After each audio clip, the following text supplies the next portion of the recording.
Thank you for tuning into LA Talk Live and the Talk Live Broadcast Network, original reality radio, handcrafted for your listening and viewing pleasure. This is LA Talk Live, and we are more than just talk. Stay tuned.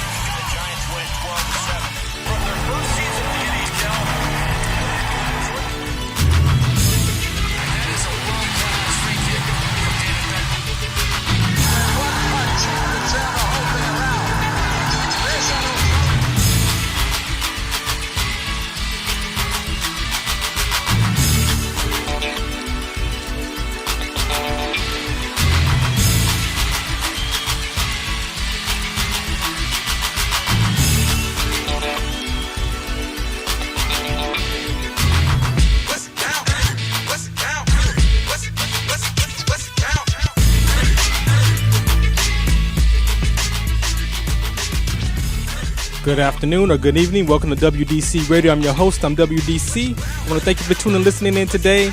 Got a very special show for you. Keep it locked right here. This is my theme song. First verse, Curtis Blow. That's right, Curtis Blow. Sport. You know I like the way they dribble up and down the court, fast and slow. 25 years ago to WDC, and it's me, your man Curtis Blow. From Dr. J to Michael Jordan to Kevin Durant, who leads the whole league in scoring.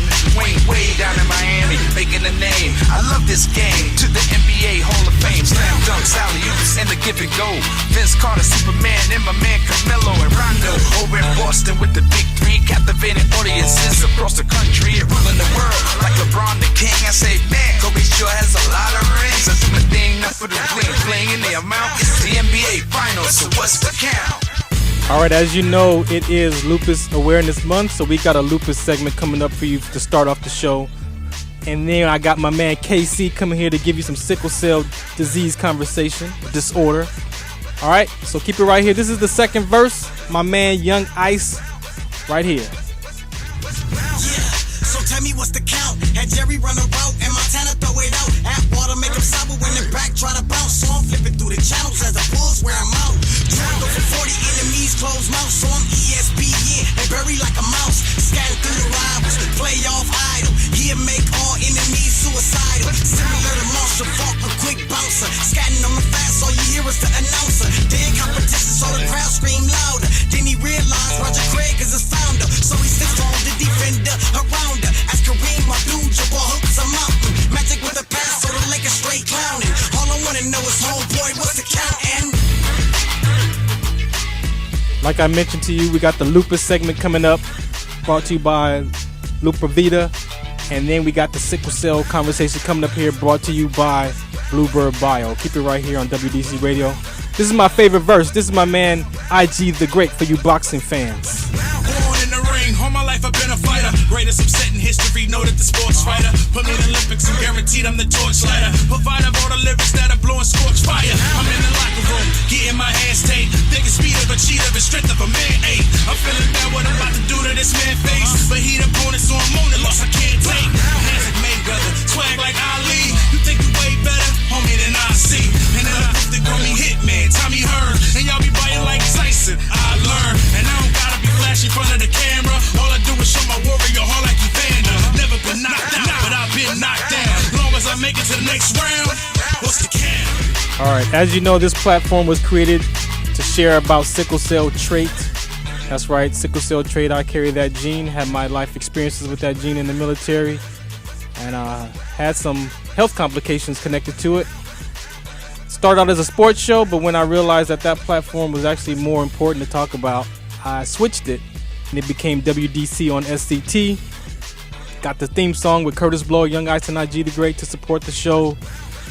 And when you discover your purpose in life, you realize that this, that it's not about you. You're the connector to people, but actually your selfless service and your work, to people. And so I kind of shifted, I shifted this platform to share it with other organizations and community people living with, other health, issues like myself, and to give them a voice and have a platform where they can come and share their story, share their life experience of what they're, living with, and then how they overcame it and provided resources and information, just whatever. It's about humanity. So I became an advocate for humanity pretty much, and, again, sickle cell trait connects me to the community, but I realized that this platform is greater than that it's for humanity. So we get all different types of conversation here. And so, as you know, this month is Lupus Awareness Month. So we've been talking about that here on the show. Last week I had Paula Garcia, who actually was the family that inspired me to even get involved with lupus. She was here sharing her story living with lupus. And as you saw the social media, I've been sharing this week. We have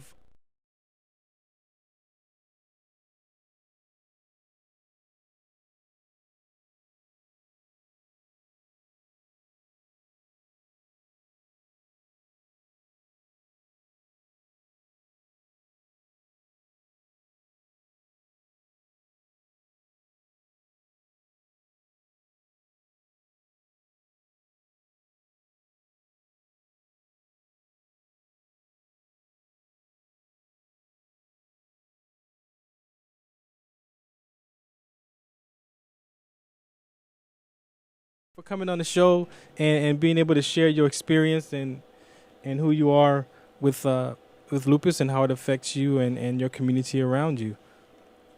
No, actually, thank you for inviting me and allowing me to be on the show and, sharing about not just sickle cell, but taking a time out for Lupus Awareness Month to share about lupus and, the stories and struggles that we go through as well. I really appreciate that.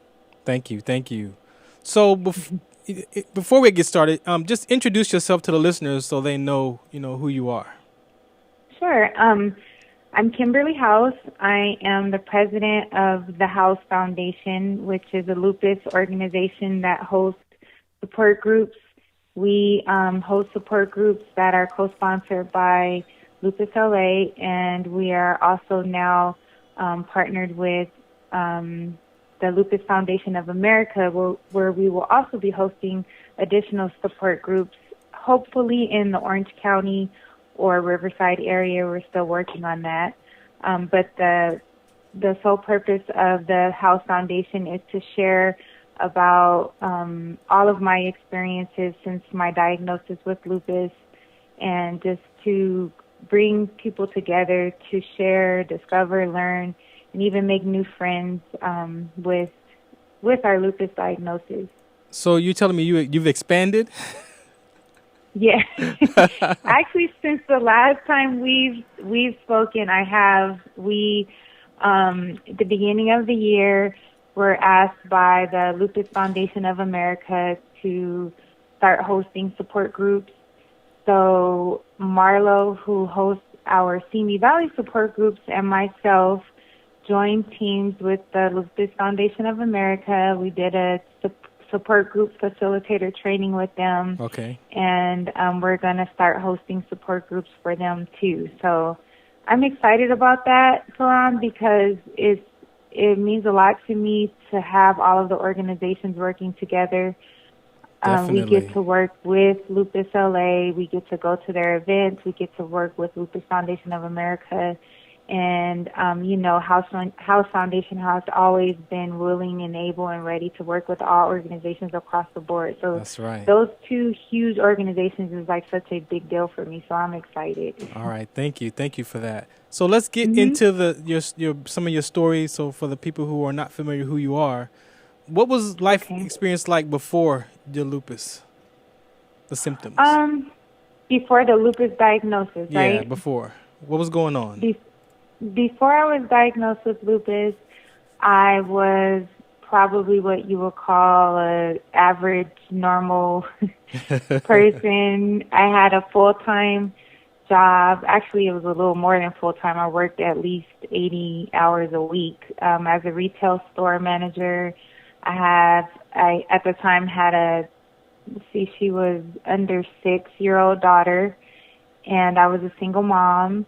And I just worked like everybody else does, worked really hard. I didn't I did the normal things. I traveled, I sunbathed, I did pretty much everything any other normal person would do, partied, hung out, and went to work.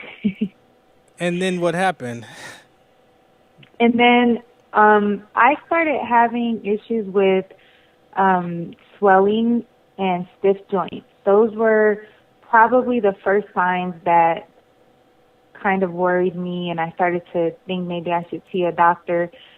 It was one morning I woke up and I couldn't even move my knees, and I thought something must be wrong. However, I still ignored those signs because I thought that since I was in retail standing up all day that it was just probably from wearing heels. So I just resorted to wearing flats, kept working, kept doing everything the same. Right. And keep waking up every morning stiff, can't move, swollen joints, red. Then my fingers and toes started getting extremely cold, where I would have to wear gloves, double socks.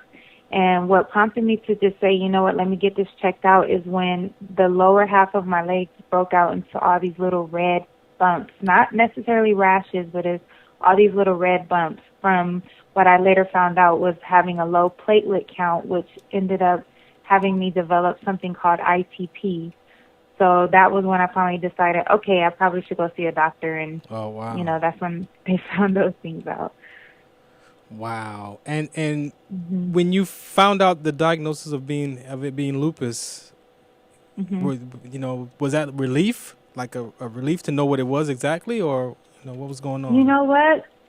For most people, I hear that it usually is. However, for me, it wasn't. I was scared because, like most people, they don't know what lupus is. Right. And, most people, again, they take years and years sometimes to get a diagnosis. I was fortunately diagnosed within a few months. Okay. So not even 2 months, I think it was, I was already given a diagnosis. And at that time, I had heard of it. I know I had a friend who had a friend that had lupus, but I didn't know too much about it. And, just going onto the internet and looking it up, it was kind of scary. Yeah. And knowing there's no cure makes it even scarier, you know?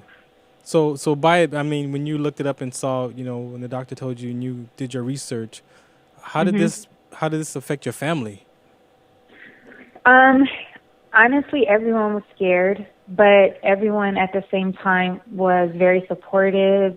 My sister was in my corner. I mean, she was doing research after research, looking up doctors after doctors, alternative health care protocols that could be tried.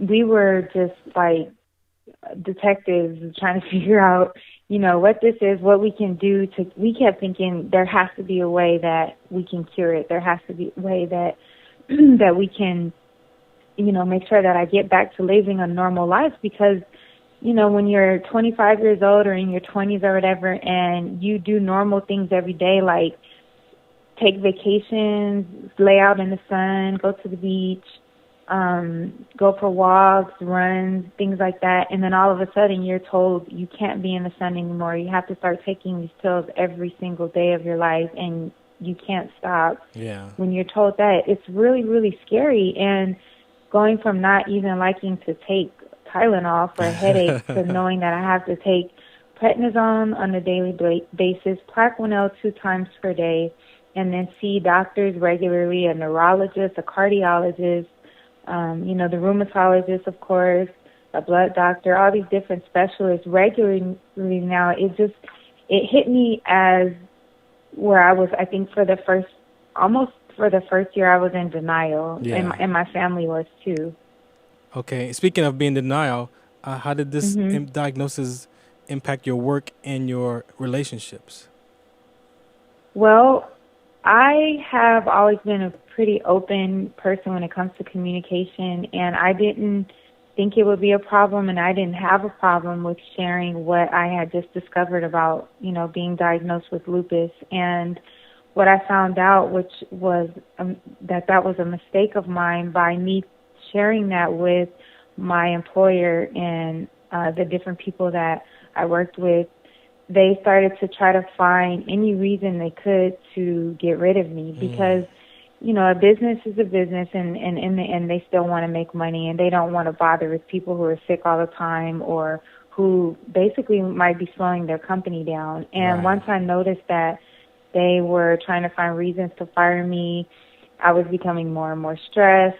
My doctor ended up realizing that the stress, the job, and everything that was going on was just too much for lupus, as you know, or if you don't know, but one of the main factors that contributes to lupus flares is stress. Yes. So with all the stress, the doctor decided to take me off of work for a little while. And like I said, the first year was so tough that I started being hospitalized every other 2 to 3 months for weeks at a time. So that dragged on long enough to where I ended up having to go on permanent disability. There was a lot of just different pain, crying, praying, misunderstanding. So many problems, not bad problems within the family, but everyone was scared. Everyone was scared and sad. And being that within the first year, I lost all of my hair, my fingernails were gone, I lost over 30 pounds. Wow. Was in the hospital, told that I would possibly be dying because I had inflammation in my lung lining, had trouble breathing, and just dealing with all of that, just all of a sudden, it was just too much, Farron. It was really, really overwhelming, and it just took its toll on my whole entire life. Like all of a sudden, just things just turned. And, like I said, I have a very, very strong support system. So we were strong enough to get out of that and make it through. But it had a huge effect on my entire life, especially work and my family. And I just want people to understand, in the community that I advocate for is sickle cell. I mean, we understand that disorder, it affects the entire family. It affects the child or the adult, but the parents, the aunts, the grandmothers, I mean, it affects the entire family. So I'm sure you can relate to that as you're sharing how this lupus diagnosis impacted the entire family. So very, very important. And now mentally, how did you pull yourself out of it mentally? I share this story so much, and, I am happy that I can sit here and look back and laugh at the silly things that I did and went through and the thoughts that I have. But in that moment, it was hard. It was really, really hard. And what happened with me is I got, as I mentioned, I got really, really sick, and my doctor thought the answer was to load me up with more prednisone. And prednisone is a steroid that causes, for me, lots of anxiety, insomnia, and for me, it also caused forgetfulness and paranoia. Oh, jeez. So I can recall for about a week and a half, maybe 2 weeks, at one period of time where I never slept.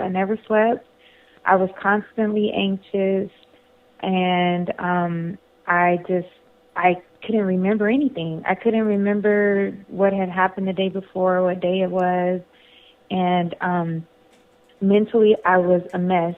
It got to the point where a psychiatrist visited me in the hospital and declared me mentally unstable. What? Because of, totally, because of the things I was doing. I was afraid that I had done something in my past or to my body or ate something wrong, and that was why I had gotten lupus, and and I wanted to do everything I could to make sure my daughter didn't get lupus.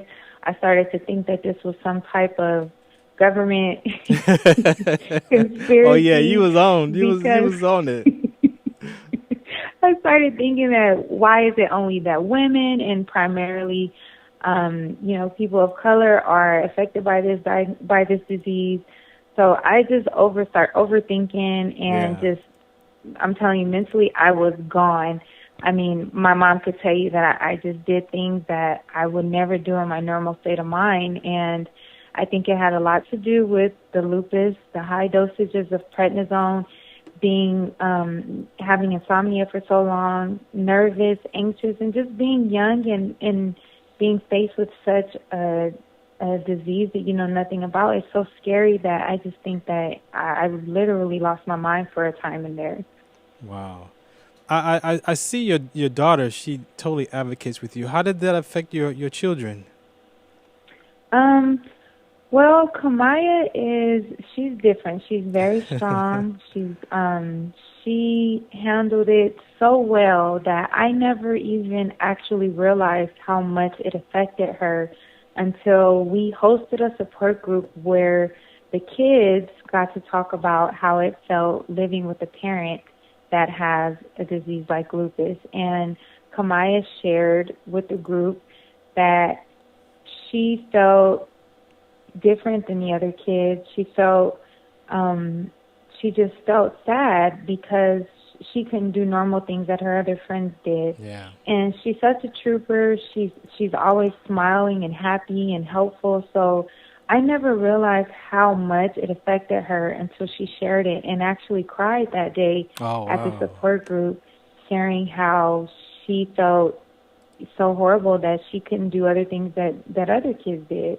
I just took on the lupus diagnosis, finally overcame all of the things that I had dealt with, and just thought everybody was dealing with it. I didn't know that she still had those setbacks. So she, even as strong and good of a girl she is and happy and positive she is, it really, really affected her. And, I think that I didn't really take the time to acknowledge that. Hand claps to her for being such a trooper for you in the support system.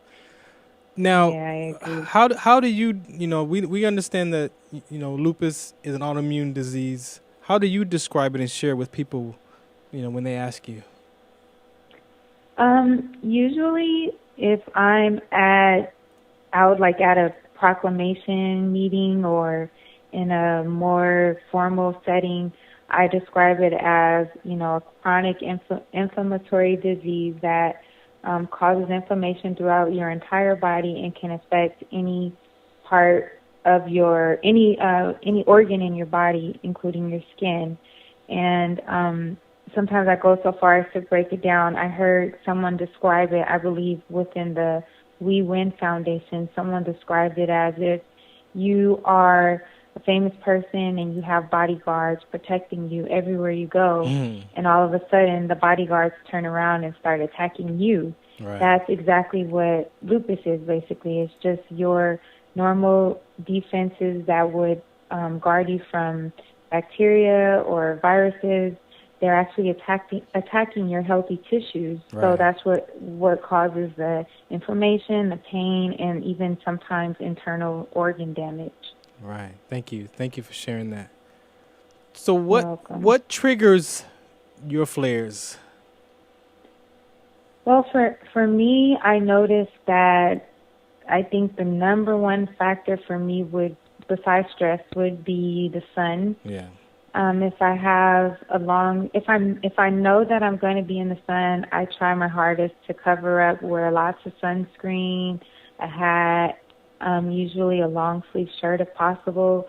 But sometimes you're just not prepared. Maybe the day starts off really cloudy and you didn't even know that you would be out in the sun as much as you end up being, which has happened to me so many times. And what I notice is being out in the sun like that, I immediately get extremely fatigued. Sometimes I feel sick to my stomach to where I feel like I can't even move. And usually by that night or by the next day or two, I usually get rashes or scars in my ears or on my scalp and face.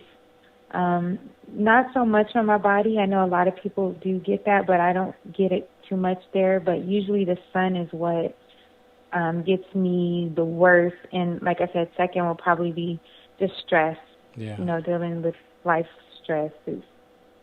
All right, we're going to take a quick break. This is Kimberly House with the House Foundation sharing her story, living with lupus. Again, thank you for coming on the show. You're not brand new to LA Talk Live here with me on WDC Radio. So, again, thank you for taking the time out to come and just help me get this information out to our community and our listeners. No problem. Thank you for having me, so I really appreciate being here. All right. Don't go nowhere. We're going to take a quick break. Again, this is WDC Radio. I'm your host. I'm WDC. We'll be right back.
Smarter and better, as patients and families deserve the very best that our healthcare and social service systems have to offer. This means better health outcomes and well-being for those with sickle cell disease. This is Dr. Lynetta Bronte, and this message is brought to you by the Foundation for Sickle Cell Disease Research. Contact us at 954-397-3251. Again, that number is 954-397-3251.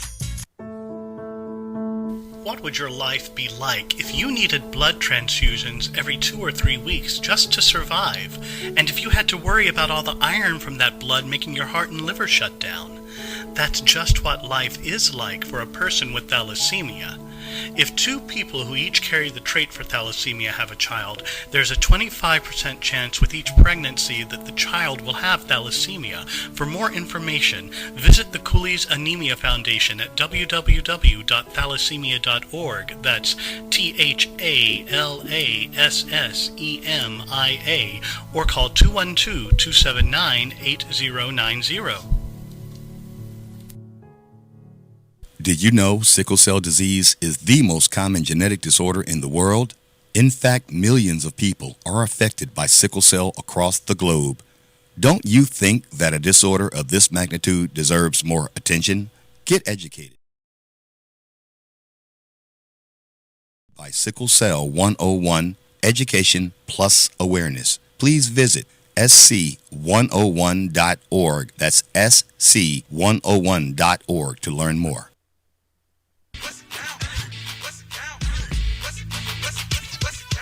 There is an inherited gene in our community that many have forgotten. The name is sickle cell trait. Prevention. The only way to find out if you carry this inherited gene called sickle cell trait is to get tested. This test is being offered by Medilab Company.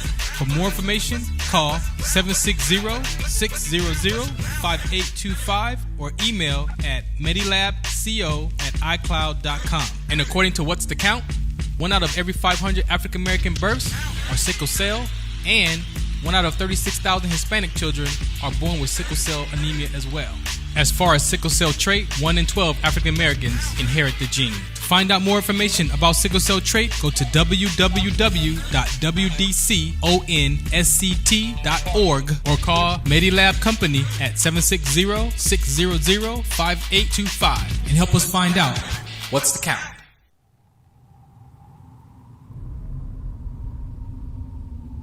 All right, welcome back to WDC Radio. I'm your host. I'm WDC again. Thank you for tuning and listening in. This is a lupus segment here. Kimberly House is sharing her information, her resources. And again, it's very important. These causes are very important. If you have a cause, you want to be a guest, the lupus show will continue on, not just through this month, but throughout the rest of the year. So if you want to come on the show, follow me on Twitter and Instagram at IamWDC, Facebook, at WDC Radio. You can go there, facebook.com/WDC Radio. I post all the show's information on there, even my personal page too, but you can go there for the radio show. And Twitter, Instagram is at IamWDC. All right, so let me get back to the interview. Kimberly, you there? Yes, I'm here. Okay. So again, I want to thank you for coming on the show and just sharing your information and your resources and who you are as a lupus warrior. You're welcome, and like I said, thank you so much for doing this. It really means a lot. Okay, thank you. So, how does lupus impact you today? Let's talk about today. Today, or like today within this in general? Within general today.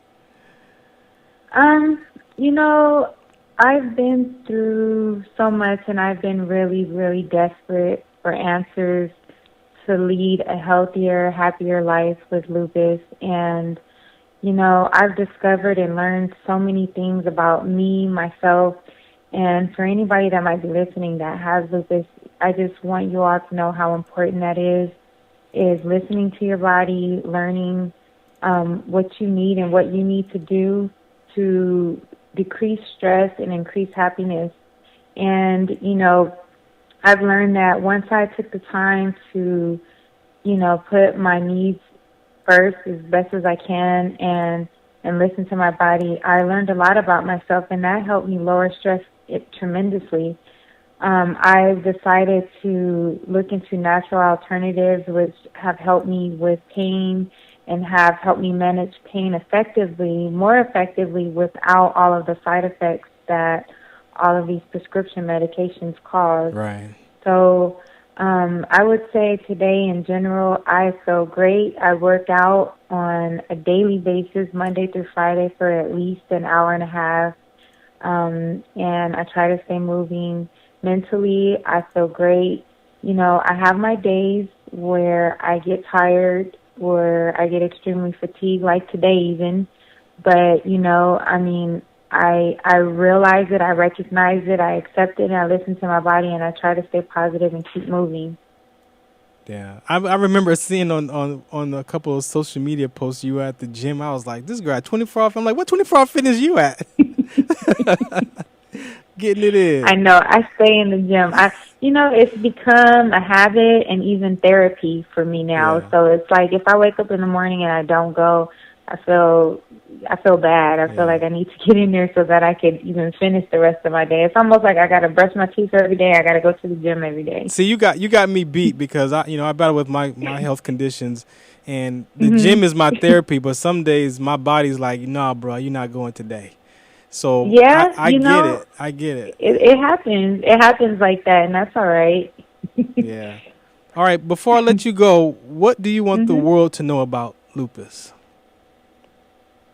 I want people to know what lupus is. You know, I was surprised to read a survey to find out that only 1 in 3 people actually know what it is. And a lot of people actually still think that lupus is contagious. Yeah. And they don't know that people can look and walk around and look just fine, and they are suffering terribly. And people don't know that. I get so many times where I hear stories, and it's even happened to me, where I'm extremely fatigued, my knees are swollen and sore, I can't walk as good or as far as I usually can, or sometimes, you know, with the sun bothering people like us with lupus, you can't walk that far in the sun, and I'll park in a handicapped space and put up my handicap placard, and people even want to start arguments with me because they're thinking that I'm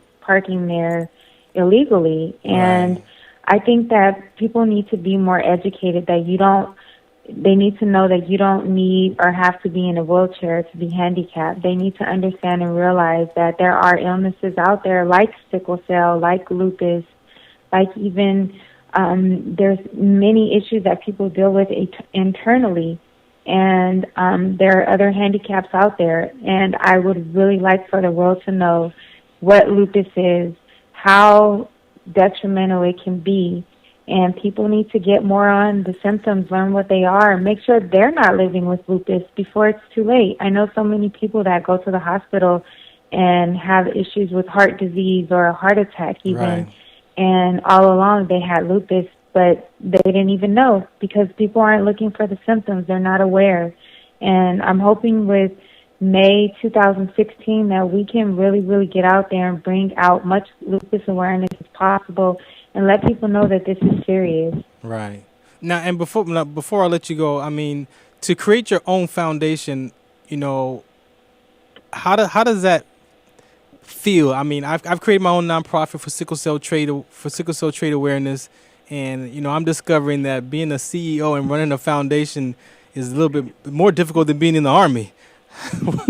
What for you? I know the feeling has got to be great when you do your support groups, but initially, you know, what was that drive to create your own foundation, to give your own, you know, your own perspective and your own life experience?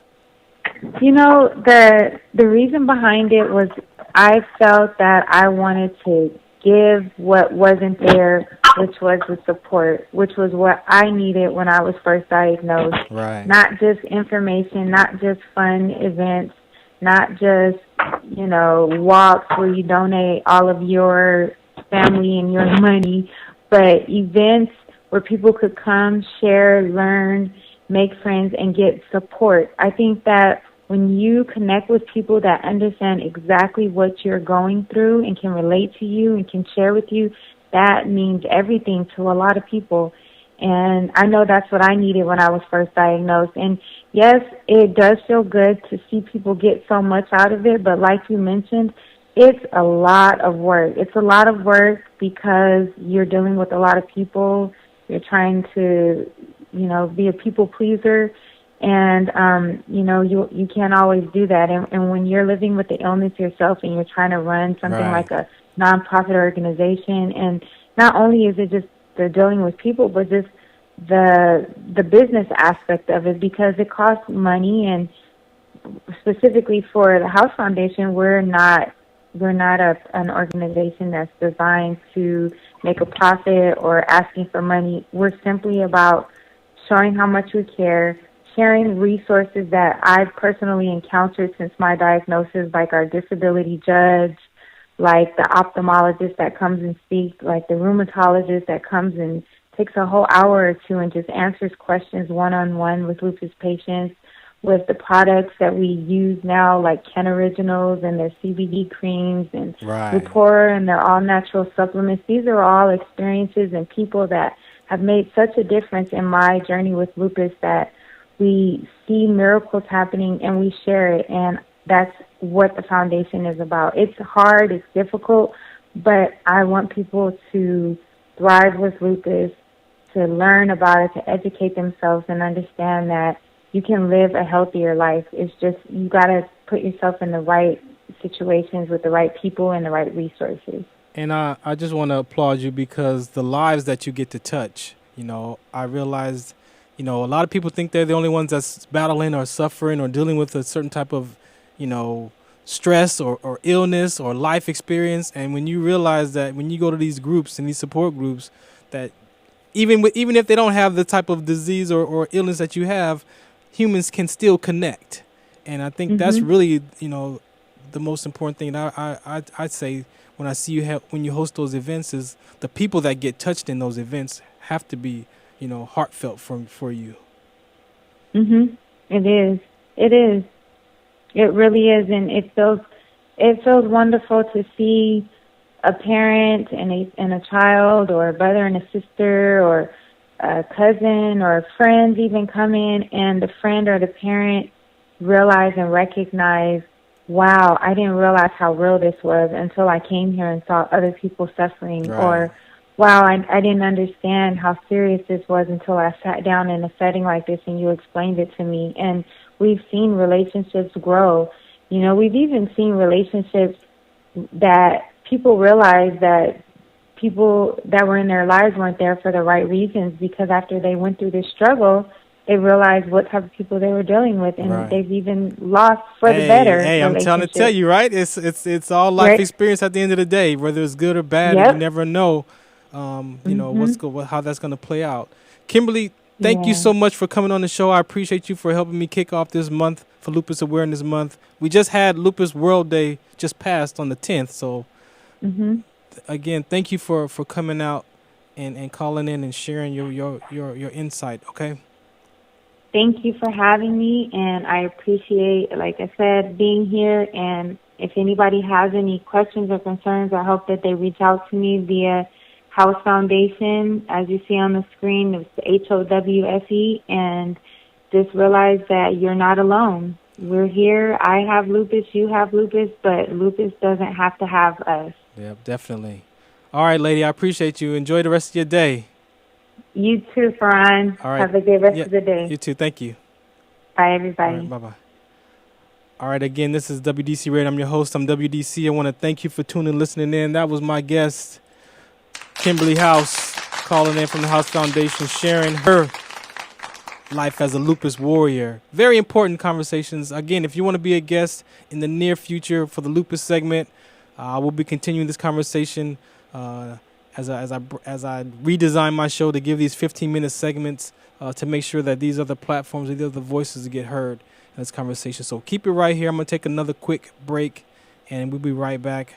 I got my man KC is here. We're going to get this sickle cell conversation started here just in a few seconds. So again, WDC Radio, I'm your host. I'm WDC.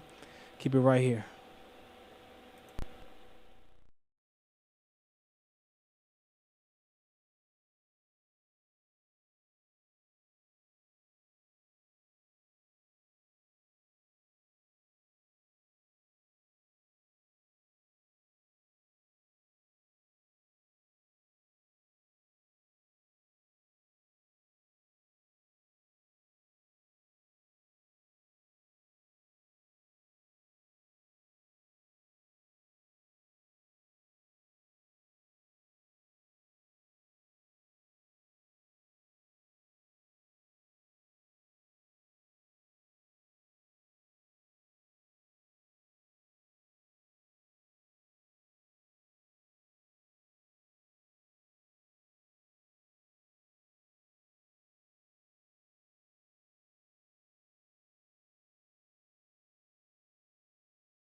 Shanta got big lips and handlebars. Put it on Tim like a porno star. Run back the tape in the VCR. I'm coming, baby, like the big black kahuna. I wish you would've humped me just a little sooner. Now rich, like silver spooner. Now here's the finger, now I got to moon you. I wish you would've did that 2 years ago. Let me feel the body hit the skin, yo. Now you see a brother making a little dough. I really hate the mess, but I love you, yo.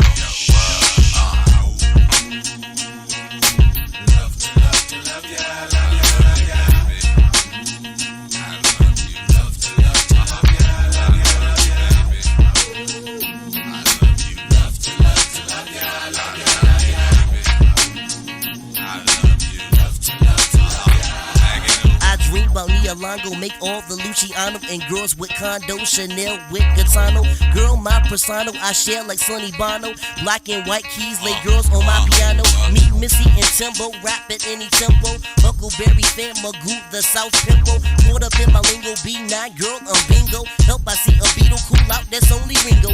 Missy sang a jangle as I commence the tango. Genuine riding on a pony, put money in the middle. Check the riddle, got your girl pants hot a little. Thinking that she died when you only just a nickel, take a tickle, cause your man pickle green and ridiculous. Magging 2-0 from down south and Hickle. Black house shoes, my cane go to match. Pimp crap game, take all your scratch. Girl, I'm the P, see me on TV. BB, hook me up with your girl CC. Female, looky here, I'm Chip, you there. Let me get one kiss, just don't go tell. You so absurd, I thought you heard. If you don't know, the bird is the word. It's the bird, bird, bird. The bird is the word. The bird, bird, bird. The bird is the word. Love to love to love ya, love ya, love ya. I love you. Love to love to love ya, love ya, love ya. I love to love to love ya, love ya.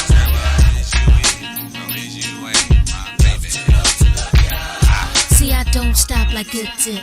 Scott Page's hot miss when you need a fix. Big girls don't cry, we take all of it. Doggy style like George in the parliament. Feel me now, see my loving got you bed struckin'. Head is stuckin', the pillowcase suckin'. Shanta still handcuffin'. Just me and you, cause I'ma rock it all night. You can go fast or slow, but I'ma tell you when you get it right. Look at you, girl, talking trash. Now I'ma come around and swing that ass. Make you bend over, backwards. Call me master. Have you saying, Tim, do it faster and faster. Now I'm the man with the power. I get booty calls 15 after every hour. So don't try to take it personal. I gotta get the cash. Now you got to go. All right, welcome back to WDC Radio.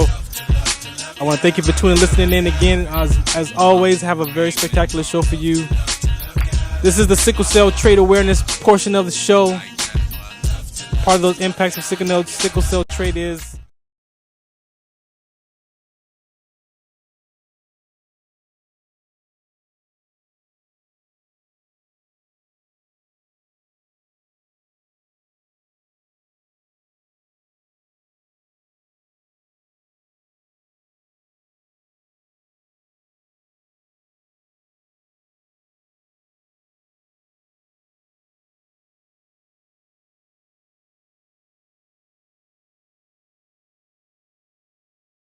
I put some information out there about my man KC coming here to talk about the good, the bad, and the ugly of a topic that he wants to share. Say hello to the community for me, KC, before Hey, what's up, community? I'm so happy to be here with my brother Farron, WDC, throwing it down for sickle cell trait and the sickle cell disorder community.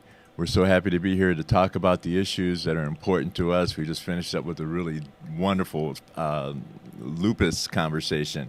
And so, again, this platform is so important for bringing all these conversations to bear on the issues that are important to us.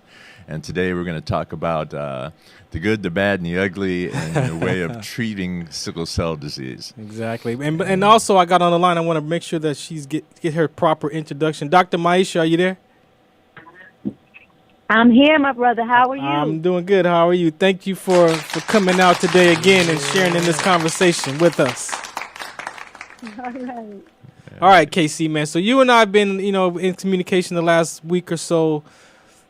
Pain, talking about pain and just all these different I call them aspects of sickle cell trait because, it starts off from sickle cell, having the person having sickle cell trait, and then the child being born with sickle cell disease. And these are some of the impacts of having sickle cell trait and sickle cell. So please just give an introduction first of who you are, and then we'll start some of the topic. Okay, well, I could start by just saying that I'm a 56-year-old gentleman living with sickle cell SC disease, and blessed to still be here and living with that. There are a lot of reasons why I'm 56 years old and still living with this disease, and because, again, we know that with this disease, it does kill people, and it kills people at a relatively young age. Yes. But there are some good things in the treatment of sickle cell disease that are extending the life span of those of us who are living with this disorder. And I've been blessed by some of those things, and we'll talk about some of those issues. I just moved to LA about a year and a half ago, so really excited to be advocating in the sickle cell community here in LA. Yeah. And working also in the community of Willowbrook where I live, and doing some civic engagement. And so, again, I'm just blessed to be here to be able to talk about these types of things that we really need to talk about. Well, let's with no further ado, let's just get right into the conversation, man, and give us the first topic, of this. Great. First topic we're going to start out discussing is the topic of the treatment of sickle cell disease, and we're going to discuss the good that's going on in that area. We're going to talk about the good first. Right. And at this point, do we have Dr. Myers on the line yet? No Dr. Myers, No, just Dr. Maisha. Okay, well, Dr. Maisha, I'm sure we'll have something interesting to say about that. The first thing I wanted to start talking about is the one good thing that we have going on is the CDC document that was put out in 2014 that is a comprehensive layout of the treatment of sickle cell disease. And it talks about a number of, and actually it covers pretty much all of the issues that a person living with this disease, whether it be the SS or the SC, all of the different aspects of the things that are affecting us. And I was hoping to have Dr. Myers here to elaborate a little bit more on some of those issues. Mm-hmm. I'm wondering if Dr. Maisha is familiar with that document and can maybe speak to that at all. Dr. Maisha?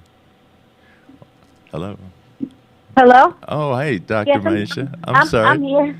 I'm sorry. I was saying, I'm wondering if you were familiar with the CDC document. Yes, I'm familiar with it. I tend to focus more on the trait, so I have more knowledge.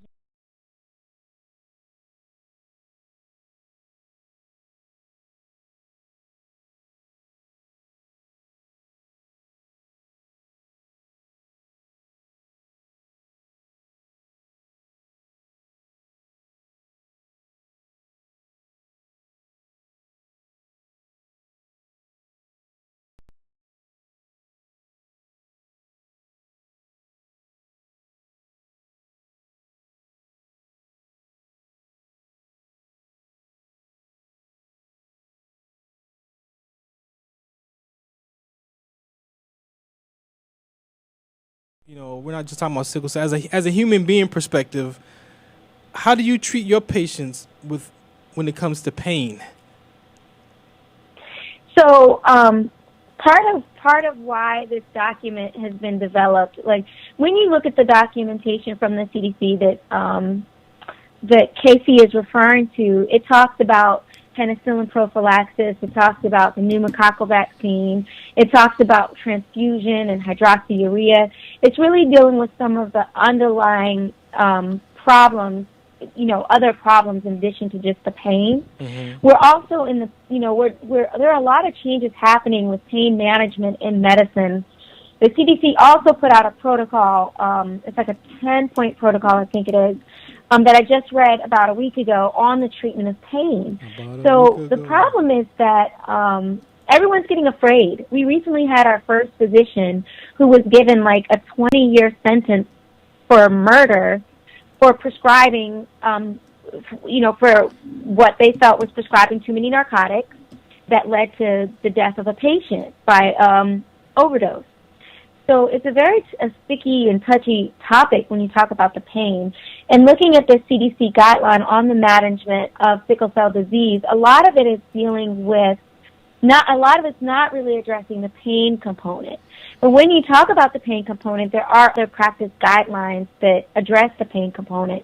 And so the general teaching is you want to treat pain to the point that the patient knows it's there, can still feel the pain. We go for a goal of about 4 out of 10 on the pain scale, but they can still get on with their daily life and function.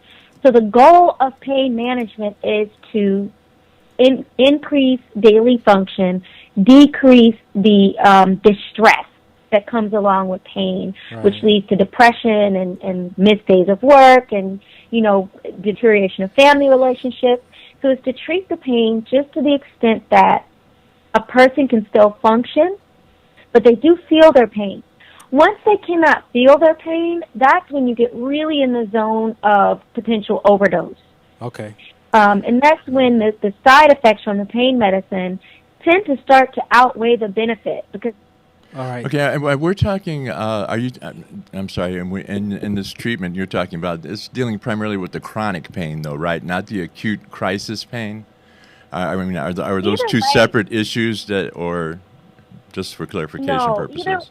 Either way. When you're talking about chronic pain, a lot of what I'm saying, the guideline was directed towards chronic pain. Right. But our teaching is when you treat a patient's pain, whether it's in the acute setting or in the chronic setting, your goal is about to get their pain down to about 4 out of 10 so that they know it's there, but they can function. Sure. Let me ask KC. KC's here. KC is, this is as real as it gets. KC lives with sickle cell SC, has pain. When you're going to the doctor, when you get that crisis, KC, I know that you might have, like our community, have 100 different conversations with yourself before you decide or make, I don't even know if it's a choice or a decision, because there's a difference. When you make that decision or choice that this pain is enough for me to get to the hospital. But after all that's said and done, you get to the hospital, you make your way. What do you want when your pain is a past 10? What we want is No. What do you want? I want. Okay, we're not going to speak for the other people. I want to know what you want when your pain is at a 12. My pain is at a 12. What I want is immediate relief, and that is something that we rarely get in any hospital setting, any emergency room setting. There's generally a prolonged wait time before we're even seen to deal with the fact that we're having a crisis. So when you get to the hospital, you want your pain to be managed. I want it to be off managed, the top. I want it managed immediately. Immediately. I want it so to have the you same want type pain of protocol management that they would have for a patient with a heart problem coming in. It's not something that you sit in the waiting room for a half hour or 45 minutes to see about. It's something that needs to be addressed immediately. All right. And this is again one of the things that's prescribed in the treatment in the CDC document of aggressively treating acute pain at the beginning to help keep from prolonging the crisis experience. It just only gets worse the more you're sitting there in pain. It just gets worse and harder to control. So the more aggressive we treat it in the beginning. And again, I was having computer problems at home today, and I was trying to read certain aspects. Don't worry about the computer problems because we got Dr. Myers on the line right now. He just called in. He just called in. Beautiful. Dr. Hey, Dr. Myers, how are you? Welcome. Dr. Myers, how are you today? Dr. Myers. Where you at? Doing fine. There you go. Yes, all right. How you doing? All right. So you Casey's been waiting for you to call in to help him with this conversation. Introduce yourself, Dr. Myers, to the listeners. Just introduce yourself, and then we'll get this segment started. Kick it out. Well, I'm Dr. Ronald Myers. I'm a family physician, and I'm in the Mississippi Delta, and do a lot of work when it comes to treatment of African Americans, and especially when it comes to sickle cell disease. Okay. Again, I want to thank you for taking time out to call in, and just so the listeners know that Casey and I are planning to have a few segments in the near future with Dr. Myers here on WDC Radio to get this information out and for the work that he's done with our community and just give some information, some resources, and help you get some conversation to have with your doctor where you're located at to make sure that your pain levels are taken care of. So, Casey, you got Dr. Myers here. Where do you want to start? Okay, and Dr. Maisha. Go ahead, Dr. Maisha. Can I clarify something Sure. Go ahead. that I said earlier? I was addressing the level at which we resolve the pain, but I was not saying that we're not supposed to treat it aggressively. Yes, that's in the guideline. It's on 30 in the appendix, page 36. The recommendation is to treat the pain aggressively and promptly, but I don't think that's what's happening in the community, and that's part of the problem. No, certainly. It's not happening. Certainly. It's not happening. And again, that's what this conversation is about. It's about talking about some of the good things that are happening. I think with this document that we have, it's a good thing to have good information about what's happening with people who are affected by this disorder. And the CDC document does a wonderful job of laying out all of the different aspects of things that affect us. It talks about the screening that's done for children, for the pneumococcal things, for the TDC, the transcranial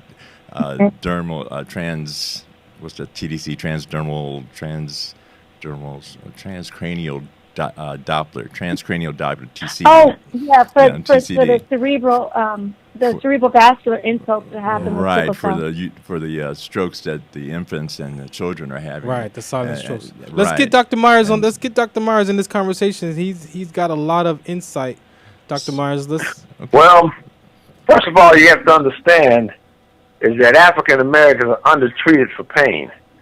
Studies have shown that a African American brother or sister can show up in the emergency room with the exact same condition of pain as a white person, and the black patient be lucky to get some ibuprofen or Motrin if he gets that, because he's related to being a drug addict, a drug dealer, because he's black. Number of pharmacists won't even fill a prescription when a brother or sister shows up because they're black. And sometimes they say, well, look, I don't want to fill this scheduled drug because you're going to go out in the street and sell it. Right. So Some pharmacies don't even carry those drugs when it comes to our people in our neighborhoods being treated for chronic pain. And in the case of sickle cell, especially in the Los Angeles area, sickle cell patients show up in a pain crisis. Now, the NIH guidelines for the treatment of sickle cell say you're supposed to give that sickle cell patient enough narcotic medication to control his pain. Not a small dose, but give them a high enough dose and titrate down. Give them oxygen. Give them hydration, all those from the IV, and hydrate them. But what's happening now, because of the situation with the chronic pain,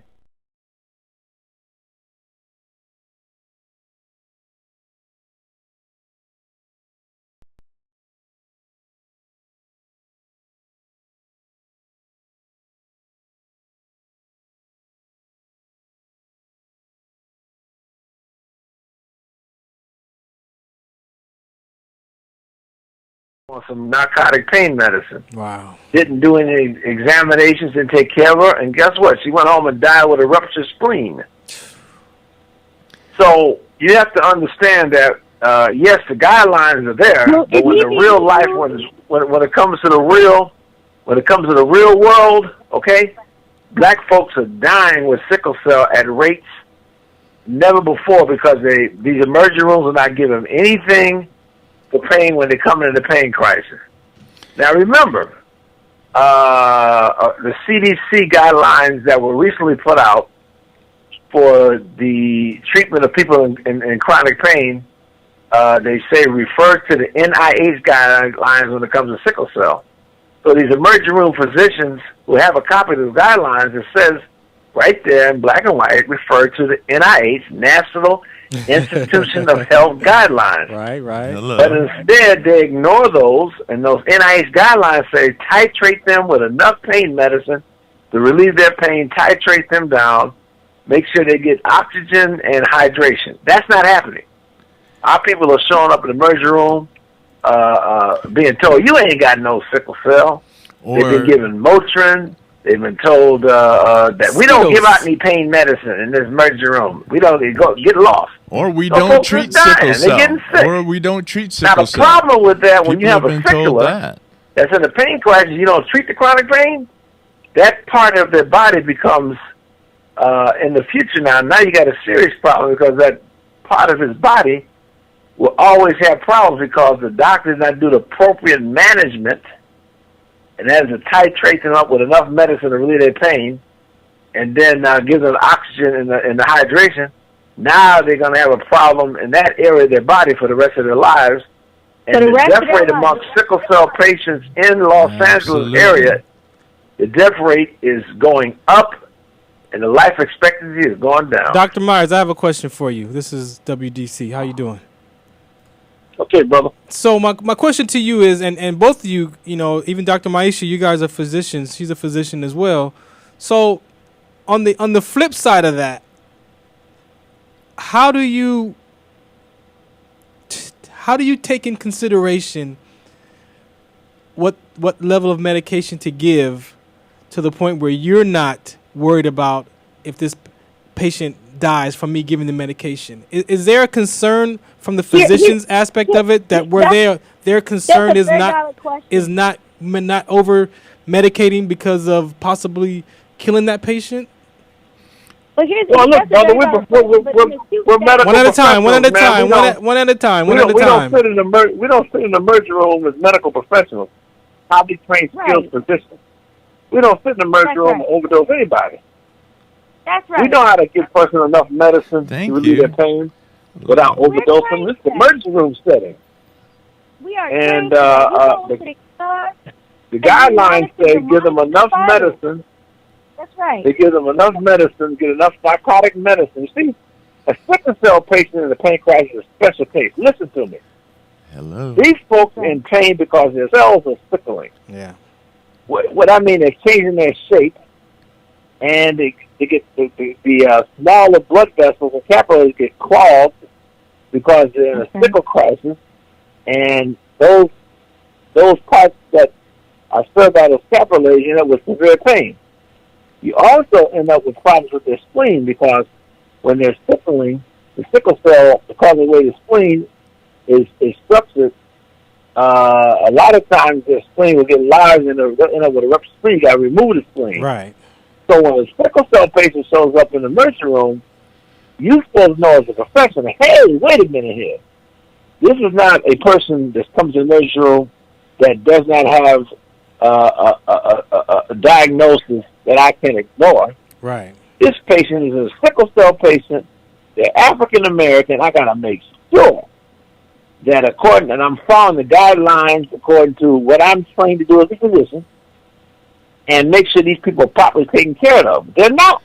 All right, now if I could jump in here and make a statement very much along to those lines, because one of the things that I really feel that is needed for our community, because we do have these documents, the CDC document, the NIH documents that tell how doctors are supposed to be treating us, but we as the patients don't have that information when we go into the hospital room, so that when we're not receiving that type of treatment, we can say, hey, listen, the NHI guidelines or NIH guidelines say that you're supposed to be treating me aggressively and you're not. And I can show them something I can show them the number on the document.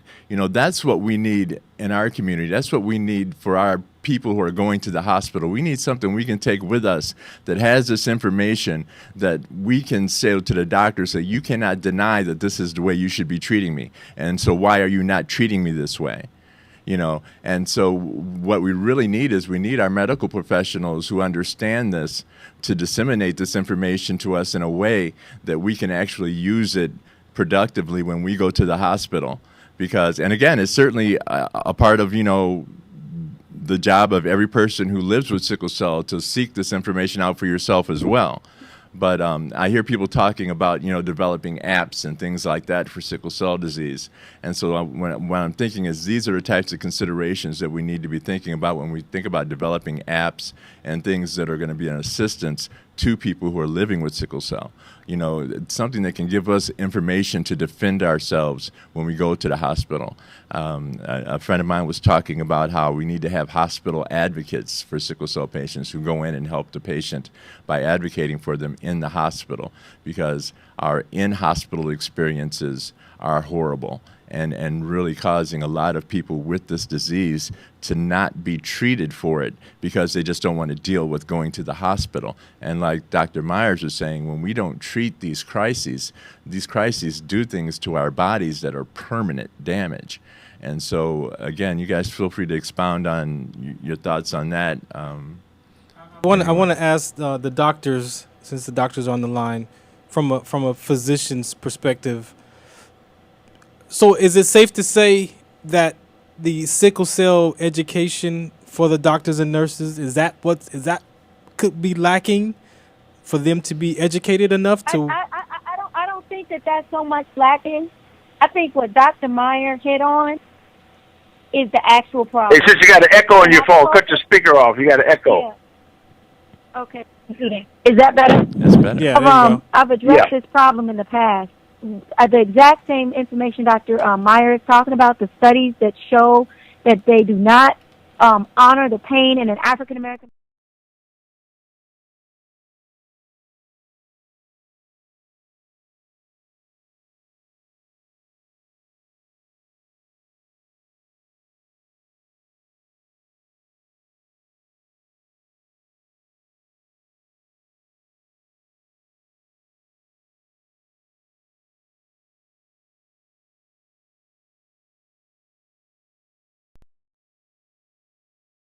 But a CF patient, a white cancer patient. Tell them what CF is. Tell them what CF any is. other a cystic fibrosis, you can't breathe very That's well. a white disease. A white disease. A white genetic and it's a white, primarily Ashkenazi Jews. You know, so when you talk about these other diseases that could have pain as well and need oxygen and other interventions, they're going to get those interventions when they're white. This is a deeper problem than just education about sickle cell, and that's part of my frustration in dealing with it. And if sickle cell disease gets that treatment, what about little old sickle cell trait, which the medical community tries to say is not a disease at all?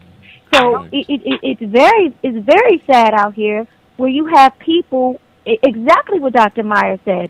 We are developing and creating long-term pathology when prompt treatment and correct treatment in the acute setting would have prevented it. It's like sitting there letting a person have a blood pressure of 250 over 150, you know. Dr. Meisha, I got to put you on hold for a second. We have a caller that just called in, so I want to acknowledge the caller. Caller, you live at What's the Count? Yes, hi. I called in. My name's Keisha Burnett, and I was calling in to talk about the issue that we're talking about right now. Keisha Burnett, how are you? Burnett, how are you, sweetie? I'm great. All right, thank you. Somebody, whoever's watching the show, I appreciate you. Whoever's watching the show, I appreciate you watching it. But can you turn that down because we can hear it broadcasting. I appreciate you though. Okay, so the caller's on the line. Keisha, you're in the hospital right now, right? Put off your speakerphone.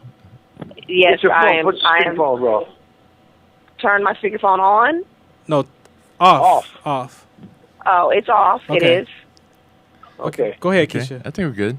Okay, so Keisha, please feel free to share on any of the conversation that we've been having here, because I know that, again, you're someone who's living with this disease and being affected by it daily.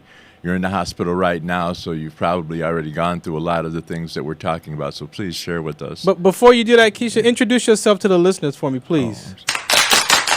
Hi, I'm Keisha Burnett. I'm 37, and I have sickle cell anemia disease. I have SC. SC, okay. Thank you.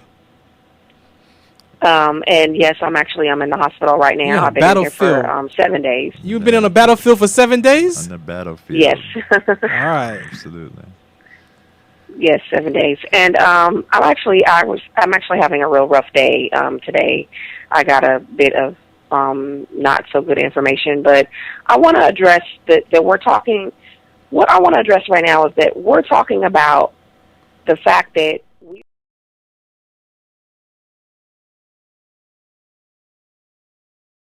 and when we go to the hospital. Okay. Okay, I want to make sure that we understand that that's what we're trying to fix. We're trying to fix it when we go in, that we don't get the looks and the stereotypes and the, oh, you must just be in here to get some drugs. Oh, you're really not in pain. And what I want to address right now is that I have been having a rough time with my hospital stay, but the hospital that I am staying at, they have been treating me very well as far as the pain management is concerned. Okay. They know the information. They know it pretty well. They are on a 3 to 4 hour pain management, and I have been getting taken care of. But the thing that you all need to understand is that I know what I need to know about my disease. Right. Okay. And Casey just addressed that. He just said that we don't know as sickle cell patients, as people that are sickle cell anemia patients, we need to know when we go in there what we are capable of getting, what we are capable of not getting, how they're going to administer the pain medication to us. There's just some things that I feel like in the community that we don't take upon ourselves to figure out. Also, I want to address that we do get this kind of feeling where we don't want to go to the hospital. Look, let me tell you this right now. I'm in this hospital. I've been in here for an entire week. I do not want to be here. I have a life that I was living. Amen. I feel like I'm missing my life. So when I come here and I get treated like I'm coming in here to get some drugs or I'm coming in here to seek, oh, you just want some morphine and you just want to get high, and no, that's the last place. Those kinds of things, we get pushed away from the facilities when we get treated that way. Okay, so let's be clear that we're talking about us knowing what we can and cannot get when we go into the emergency room, into the hospital, and the facility, the faculty knowing. My nurses and doctors, they know what they can and can't give me. So, Keisha, are you saying that on the other side of the coin, that our community has to be educated themselves so they can have the proper conversations with the doctors? Is that kind of what you're saying? Yes, that's exactly what I'm saying. Yeah. Because let me tell you right now, I have a cousin. When my cousin goes into the emergency room, when they see her coming, they don't want to deal with her. She got a mouth.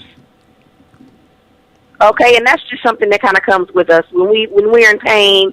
We a little bit upset. Yeah, we a little bit hurt. We want to get treated, a certain kind of way. And there's a lot going on. There's a lot going on. I mean, mentally, physically, there's a lot going on. So to walk into a hospital and be calm is just not going to be your normal, Right. Yeah, and I understand that. Can I make a comment? Go ahead, Dr. It's a catch-22.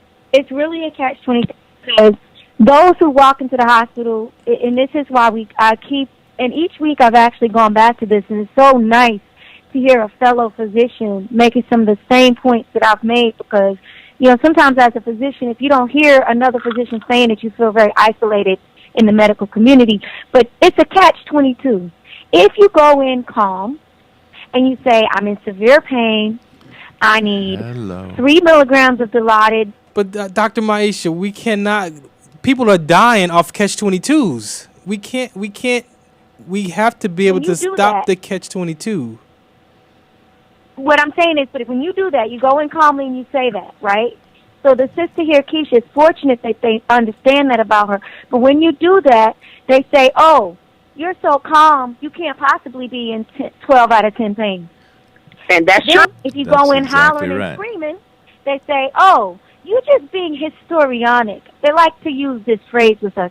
Oh, you're just being histrionic, so that you can make a big scene to try to make us give you something that you don't need. So it's really a matter of whether or not we can reverse the racism, and the idea and the thing that needs to come into fruition that Dr. Myers said about meeting with these doctors and these hospital administrators and demanding that people with sickle cell of any form, all the way down to and including traits, get treated appropriately for their pain. But this is not a brand new conversation. Right, and Go ahead. if I can add something to this conversation, again, I completely understand. I mean, we have so many issues surrounding this, and it includes, from civil rights issues, just outright prejudice towards black people, prejudice towards those from are the medical barriers community. we have Right. automatically. Those are barriers without having sickle cell. Right, without having understand sickle that. cell. That's Right. the barrier of just being black We get that. without sickle cell. Right. So and so the way that I am approaching this Y'all don't get me from as started. far as getting to Trying to be getting calm. the treatment that we deserve, and that we can and knowing what we can expect when we go to the emergency room, and then there being some repercussions if we're not receiving that treatment at the emergency rooms. I mean, if we're educated and know what we should be receiving, and then we're aware enough to know that we're not receiving that, we should be able to express that disparity to someone in a way that's going to create change. Okay. And so we need the support from the medical community that's on our side, that understands this, to help perpetuate that type of interaction. Yeah, but you know that what? type of interaction it's not, for the patient. It's not going to be on the medical community. It's going to be on as Keisha said. Well, it's up to our community for us. Well, again, to I think of educate our community, ourselves. right? When I If think of we're the medical educated- professionals in our community. Hold on, is what we I'm got a thinking. caller. Caller, you're live. What's the count? 661. Hello. Hello. Shabrian Howard calling. Shabrian, how are you today? I'm good. How are Good, you? good. Well, as we do here, tell the people a little bit about yourself and why you're calling. I am a sickle cell warrior. I have sickle cell SS. I'm also a filmmaker and a sickle cell advocate. And I've been listening to the conversation the entire time, and I just feel I agree with all of you. But honestly, I feel like the fact that we go into the hospital and they have these standards on how we should or shouldn't act, having sickle cell and dealing with our pain, I don't feel that it's fair at all. I feel like people shouldn't say, oh, well, you must not be in pain because you're on your phone, or you must not be in pain because, because I write. When I'm in pain, I write. That's my outlet. I'm a writer, and I like to distract myself. The best, advice I would give anybody with sickle cell having a crisis is to distract yourself from that Absolutely. pain. Right. Absolutely. That's one of the ways we do it. So you're saying that in your words that despite of all the conversations going on, the medical community should have some type of compassion or understanding, or relate to the fact that there are ways for our community patients to distract themselves from pain by writing, by artwork, by video games, by playing games like this. You're saying that these are stigmas and myths is what's going on. I'm saying that. Well, I think she's trying to relate as a patient that has pain crisis and chronic pain. She's just trying to relate from her experience what she found works for her. Right. And she's also talking about the fact that the attitude and the rejection she gets when she approaches an emergency room or a hospital in the pain crisis. Right. And I'm listening to these sickle cell patients, and I'm wondering, where do we go wrong as a community? Exactly. Well, we have a disease where 90% of the people with the disease in America, now we're 90% of the people with sickle cell are African American. Right. You can have white folks with sickle cell. You can have Native American folks with sickle cell. But in America, it's 90%. Where do we go wrong to allow our people to die needlessly, to die prematurely because we're not advocating for their disease? And I'm glad to have another one of my colleagues with me on the phone. I formed a group called Black Doctors Matter. In fact, we're planning to picket Parkland Hospital in Dallas during our upcoming convention on July 16th weekend. Now, July 16th is a very important date. That's the date the American Medical Association apologized to black physicians for decades of racial discrimination, which they admittedly has led to us being the sickest, dyingest people in America. And if you go to the website, blackdoctorsmatter.com, and read and see what we're doing as black physicians, we want to connect with the community. I don't know if the physicians in your area have enough courage to go to these hospital administrators. Amen. And because what's happening now, the black doctor in private practice it's becoming an extinct entity. And so a lot of these black physicians work for the county, work for the... Go ahead, KC. Yeah.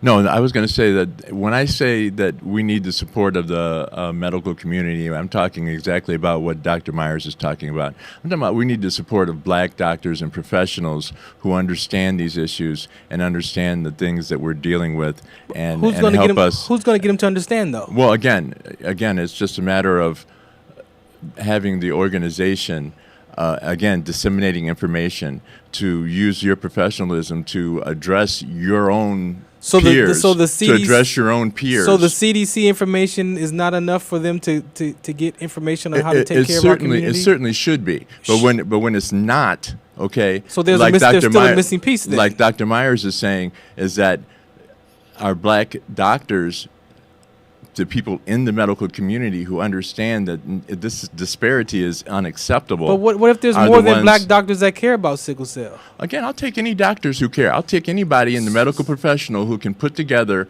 some information for us to help us with this fight and help us address it with the community that we need to address it with, which is the medical community. Shouldn't it be our community be responsible for making sure that those efforts take place? I certainly think so, and I think that we need to be a part of our community doing that is going to the people who are the community that is affected by this, the African American community, going to our doctors and saying, hey, listen, this is happening to our people. It's happening to our community. So you're talking about the mothers, your support, the mothers, the fathers, the sisters, the aunts going to the doctors. I'm talking about everybody who's affected by this disease and the sickle cell community having the need for the doctors who understand us.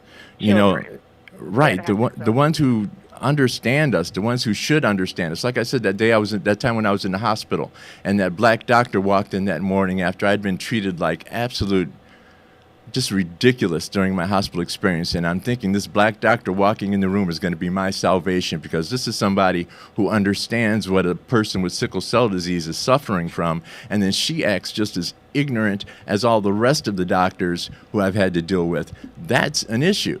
Okay. So you're saying that black doctor should have had some compassion. I'm saying that yes, that the African American community has to step up. That includes the doctors. That includes all of us in the African American community, because this disease is happening to us. So and the Hispanic community too. Also, is it education or is it compassion that's missing? What's again, the compassion is missing from the medical community in general. Okay, but in the African American medical community, okay, we have a right to expect a little bit more, I think.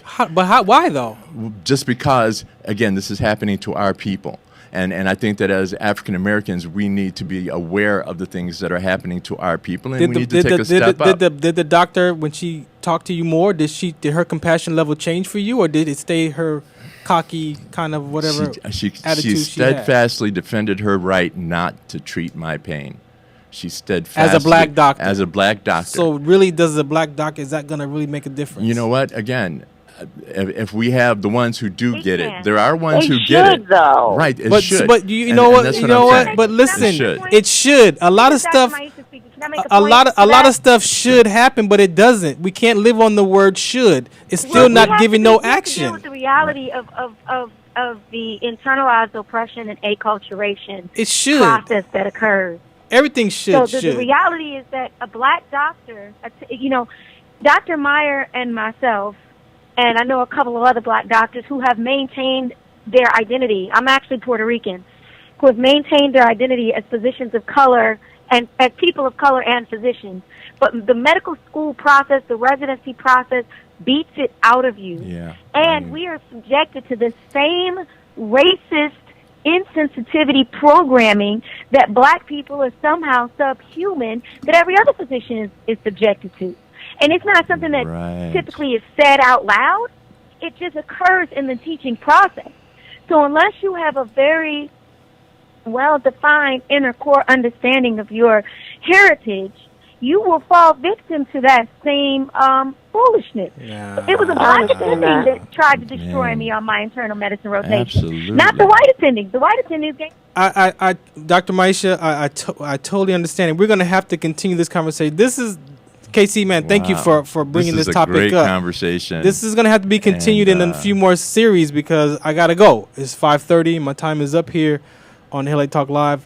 I want to thank all the callers for calling in. I Thank you appreciate guys so much for calling in. This conversation. Matter.com. You can meet Dr. Myers. This conversation is very important. You got people on the line that's living with this disease. You got the listeners living with this disease.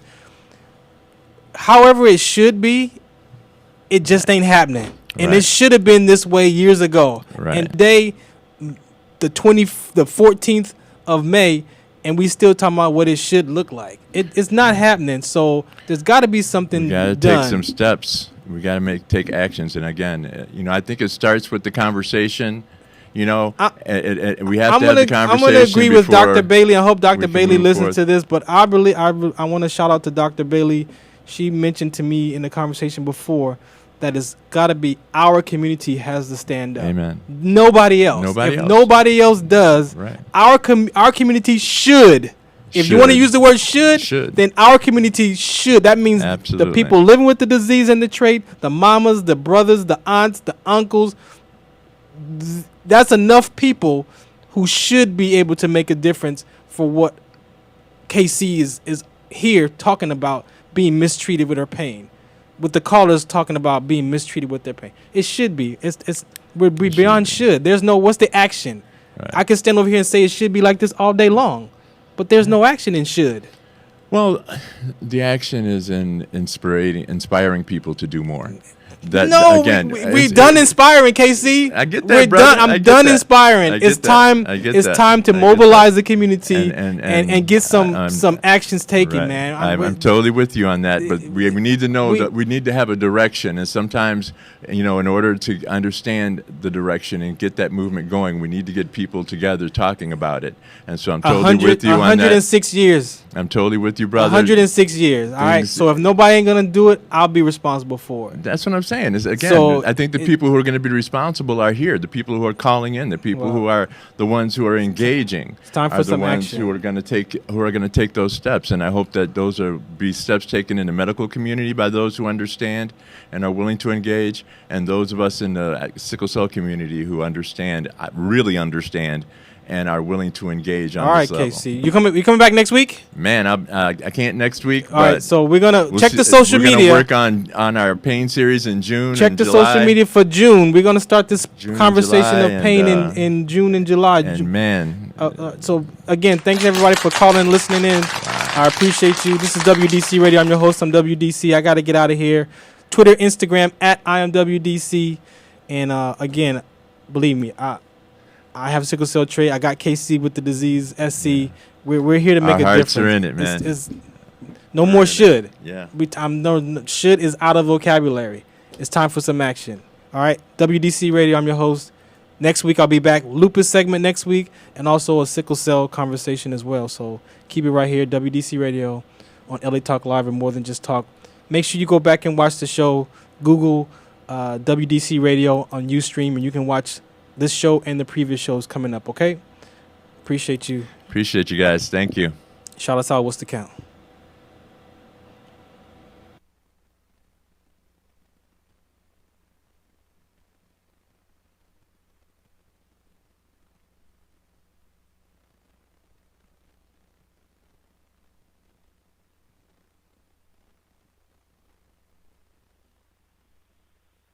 Thank you for tuning into LA Talk Live and the Talk Live Broadcast Network, original reality radio, handcrafted for your listening and viewing pleasure. This is LA Talk Live, and we are more than just talk. Stay tuned.